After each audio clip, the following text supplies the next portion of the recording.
C'est Ali Zulf Laoun. Alors, la communication que je vais présenter, je l'ai intitulée un parcours, Mouloud Mamri, un parcours atypique, parce que quand je vais essayer de l'expliquer dans cette intervention, on va voir que le parcours de cet écrivain et chercheur est très singulier. Alors, je commence par évoquer la dernière conférence de Mouloud Mamri, juste 24 heures avant sa mort. Je peux dire qu'il y avait dans cette conférence, et plutôt dans les derniers moments de Mouloud Mamri, il y avait un nom, un prénom, mais il n'y avait pas d'adresse. Parce qu'à la fin de la conférence que Mouloud Mamri l'interview plutôt que Mouloud Mamri a donnée à un journal marocain qui s'appelle Le Matin du Sahara, à la fin, le journaliste lui a demandé son stylo pour écrire son adresse. Le journaliste marocain a écrit le nom de Mouloud Mamri, le prénom, mais il n'a pas eu l'occasion d'écrire son adresse parce que le stylo ne marchait plus. Et le journaliste s'est adressé à Mouloud Mamri en lui disant « Votre stylo ne fonctionne plus ». Et Mouloud Mamri lui dit « Peut-être qu'il est mort ». Et 24 heures après, donc, il est mort. Et donc le journaliste marocain n'a pas eu l'occasion d'écrire l'adresse de Mouloud Mamri. Donc il n'y avait plus d'adresse. À travers déjà cette anecdote un peu peut-être funèbre, il y a là un parcours atypique de cet écrivain. Alors pourquoi c'est un parcours atypique? Parce que tout ce qu'il a vécu depuis déjà les années 50 jusqu'au dernier moment de sa vie, c'est beaucoup un parcours symbolique, mais un parcours singulier plutôt, mais en même temps, il cristallise en lui un peu les problèmes politiques et culturels de l'Algérie contemporaine. Ces problèmes sont d'ordre évidemment politique, mais également culturel, parce que tout part en réalité d'une vision jacobine de la nation que Mouloud Mamri lui-même évoqué dans un long entretien avec Abdelkader Djagloul, le sociologue oranais Abdelkader Djagloul, qu'à l'époque, le magazine de l'immigration qui s'appelle L'actualité de l'immigration n'a pas publié. Donc, il n'a pas publié. Et donc, Mouloud Mamri parlait de cette vision jacobine de la nation qui est un héritage en réalité de l'histoire française qu'elle va laisser en héritage justement aux pays anciennement colonisés par la France. Alors ce jacobinisme national opère justement par occultation, effacement, assimilation des régionalismes et des particularités locales. Donc cette vision de la nation totale flirte parfois avec une vision tout à fait totalitaire de la nation.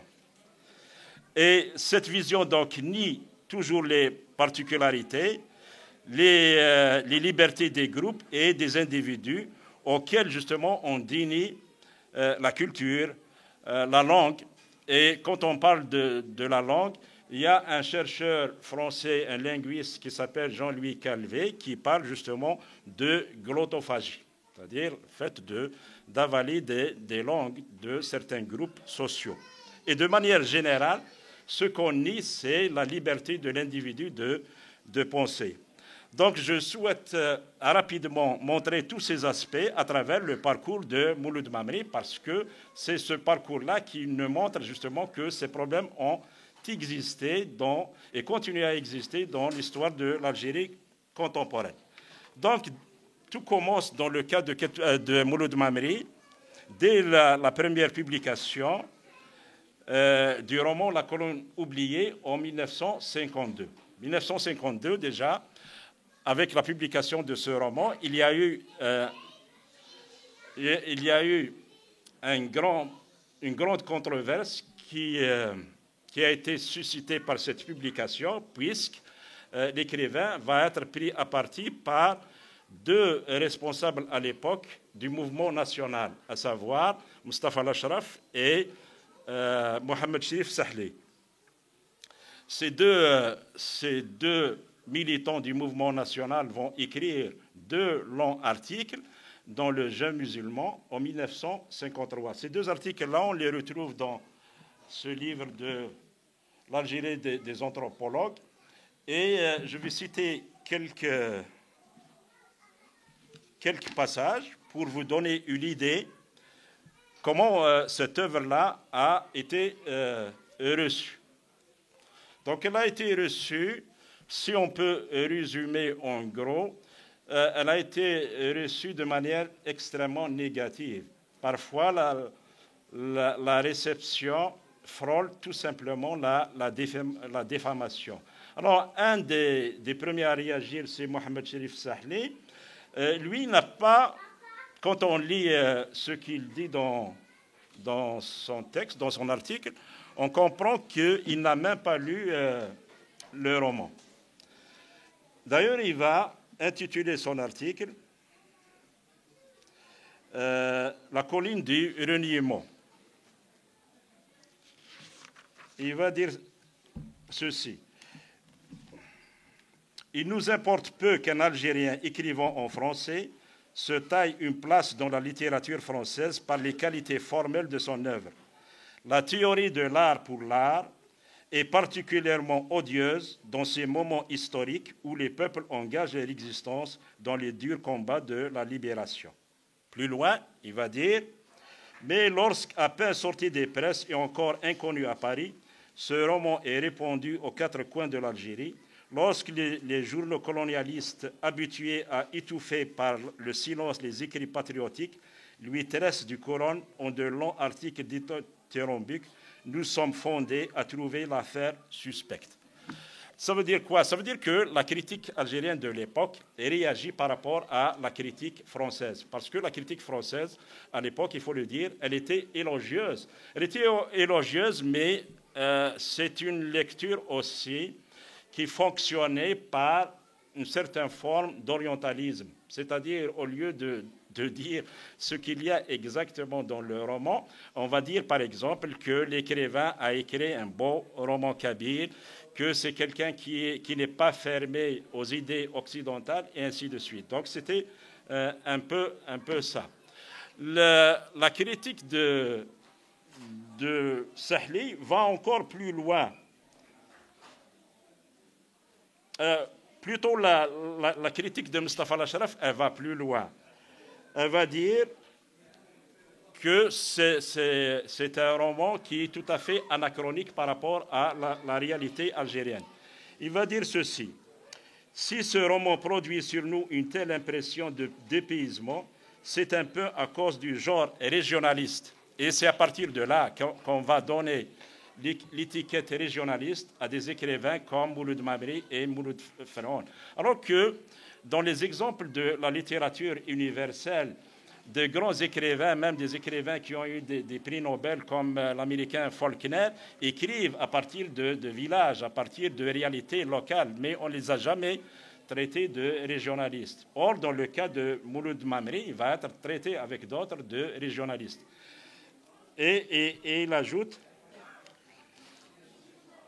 à cause du genre régionaliste que représente, et surtout pour un parti pris sentimental et même passionné qui ont fait paradoxalement une œuvre stérile, sans élan véritable. Il n'y a pas que l'amour de la petite patrie qui anime ce livre, il y a aussi la façon presque agressive, injuste, avec laquelle on retranche la communauté régionale du pays. Comme si on ne voulait pas parler de l'Algérie dans son ensemble, mais uniquement d'une certaine localité. Ensuite, le critique continue, on part sur de fausses données ethniques, et c'est dans un tempérament exclusif, un vertige intellectualiste.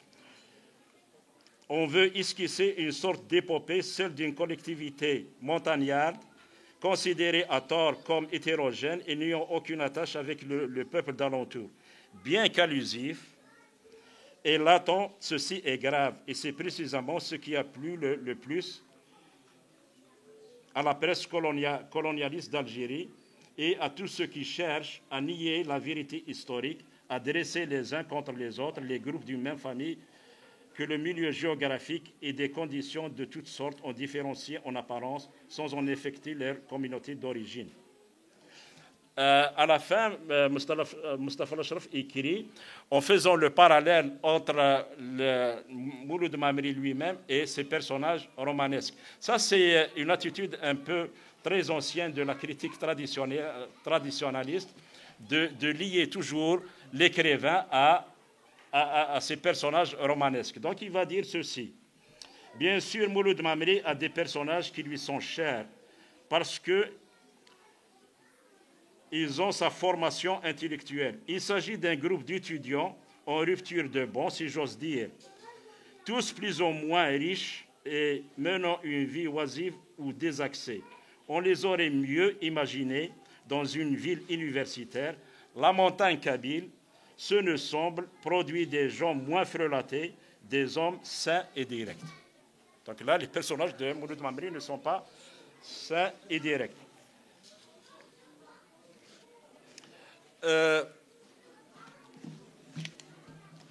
Alors ça, c'est un des échantillons de la réception de l'œuvre de Mouloud Mamri tout au long de sa vie. Donc il va vivre ce genre de mésaventure, si on peut s'exprimer ainsi, presque jusqu'aux dernières années de sa vie. Mais ce qu'il faut dire, et ça, la critique ne le souligne pas assez, juste 3 années après l'indépendance, un des critiques qui a reproché très sévèrement donc, la colline oubliée à Mouloud Mamri va se raviser puisqu'il va écrire plus tard, en parlant de Mustafa Al-Ashraf, il va dire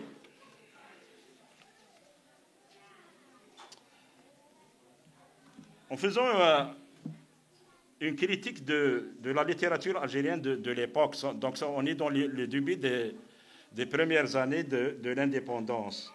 Il va dire que certains romanciers algériens, de par leur formation exclusivement française, leur origine citadine, qui les avait plus ou moins coupés des traditions populaires, des villes et surtout des campagnes, pour leur écriture didactique parfois sèche.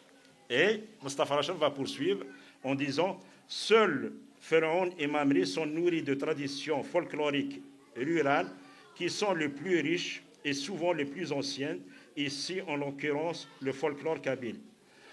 Keteb Yassine, quant à lui, a retrouvé dans sa propre ascendance classique, les Keblout, une mine de récits semi-historiques, semi-légendaires qui souvent confinent au tragique des grands mythes de la littérature universelle. » Donc, vous voyez que des fois, il y a comme des positions qui sont ambiguës dans le cas de Mamri. C'est un des intellectuels algériens les plus censurés et parfois aussi les plus défamés. Mais en même temps, il arrive qu'on lui reconnaisse certains mérites. Donc la critique, elle peut évoluer dans son cas.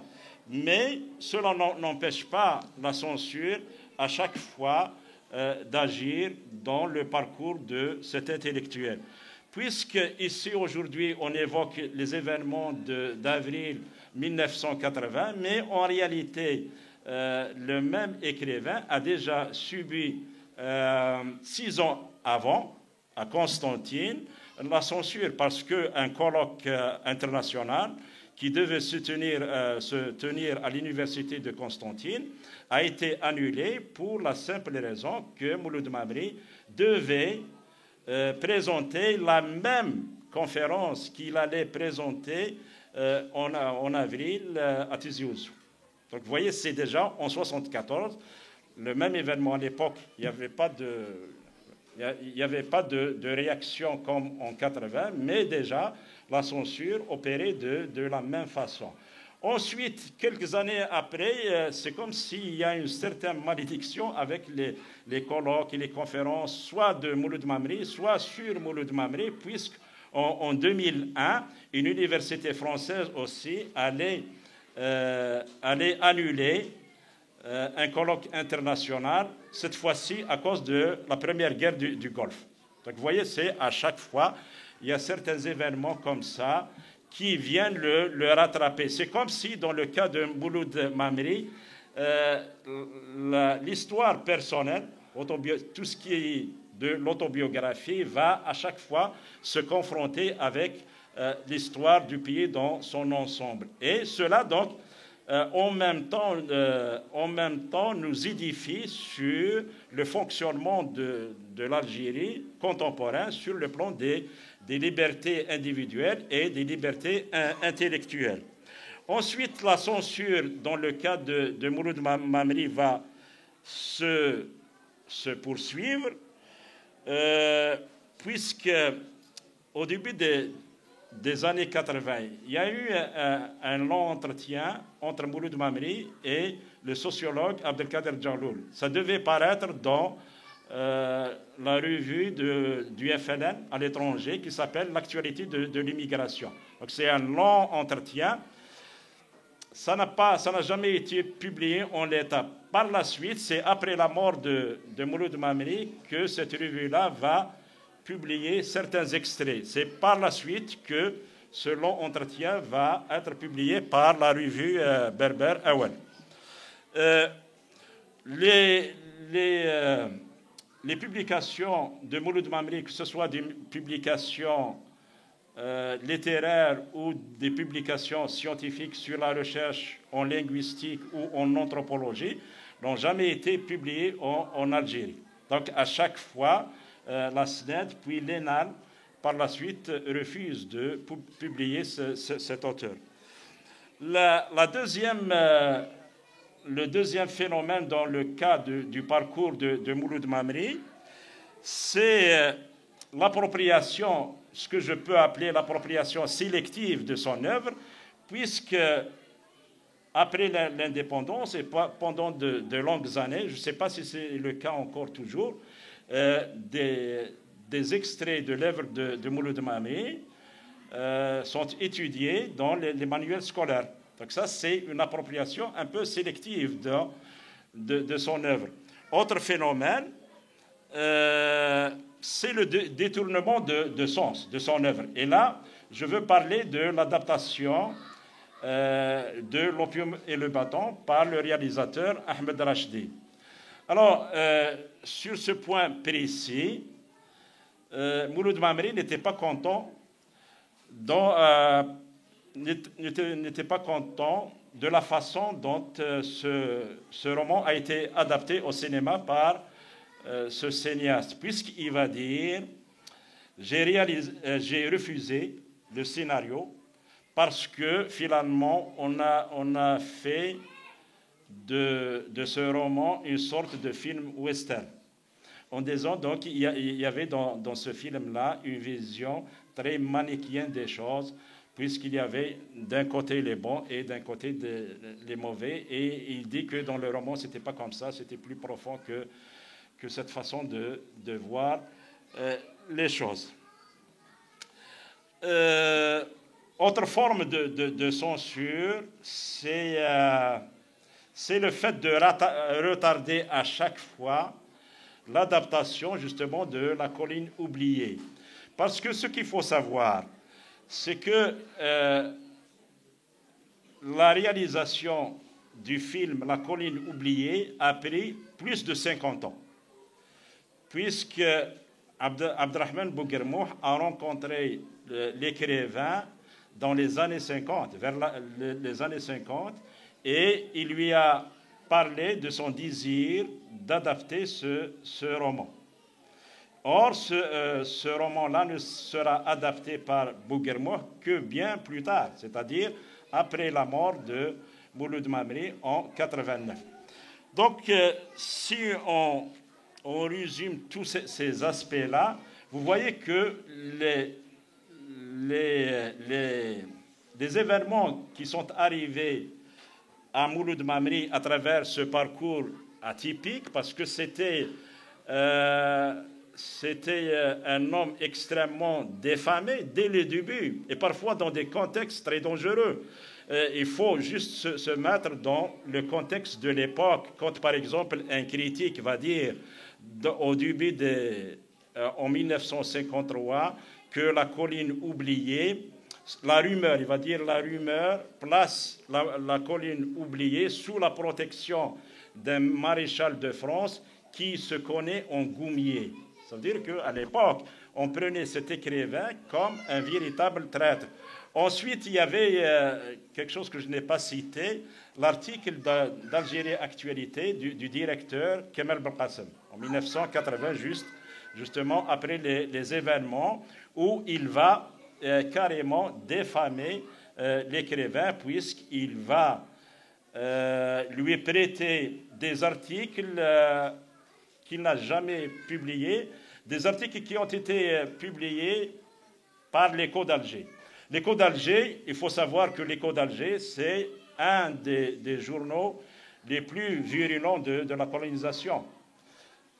Or, à cette époque-là, il y avait un autre journal, presque clandestin, où Mouloud Mamri écrivait sous un pseudonyme.